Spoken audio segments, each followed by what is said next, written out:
പറയാൻ ഉദ്ദേശിച്ചത് സെമിത്തേരിയെ കുറിച്ചല്ല, ഫോസിലിനെ കുറിച്ചാണ്. പണ്ട് കാലത്ത് ഭൂമിയിൽ ജീവിച്ചിരുന്ന സസ്യങ്ങളുടെയും ജന്തുക്കളുടെയും കല്ലായി മാറിയ അവശിഷ്ടങ്ങൾ അഥവാ അടയാളങ്ങൾ. ജീവനുള്ളതിൻ്റെ കല്ല് ജീവാശ്മം. അശ്മകം എന്നാൽ കല്ല്, കടുപ്പമുള്ള ശില, പുരാതന അവശിഷ്ടം. ആയിരക്കണക്കിന് വർഷങ്ങൾക്ക് മുമ്പ് ജീവിച്ചിരുന്നവരുടെ അവശിഷ്ടങ്ങൾ. പാറകൾക്കിടയിൽ നിക്ഷേപിക്കപ്പെടുക. അസ്ഥികൾ, ഇലകൾ, കാൽപ്പാടുകൾ. ഇനി ഇവയൊക്കെ കാണണമെങ്കിൽ സ്കോട്ട്ലൻഡ്, ചിലി, തായ്ലൻഡിലെ ക്രാബി പട്ടണം, ഇവിടം വരെയൊന്നും പോകേണ്ടതില്ല. നമ്മുടെ ഭാരതത്തിലെ കൃഷ്ണൻ്റെ ദ്വാരകയിൽ എത്തിയാൽ മതി കേട്ടോ.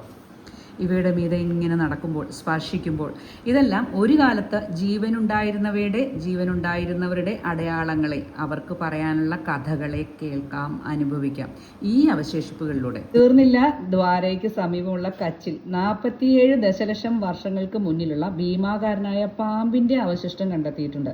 ലോകത്തിലെ ഭയാനകമായ അവശിഷ്ടം. ഇതുവരെ കണ്ടെത്തിയതിൽ വെച്ച് ഏറ്റവും നീളം കൂടിയ പാമ്പിനോളം വലിപ്പമുള്ള ഒരു ഭീമൻ. ഭാരതത്തിൽ ജീവിച്ചിരുന്നവരുടെ കഥകൾ നമ്മളല്ലേ കേൾക്കേണ്ടത്, കാണേണ്ടത്, അനുഭവിച്ചറിയേണ്ടത്. വരാം.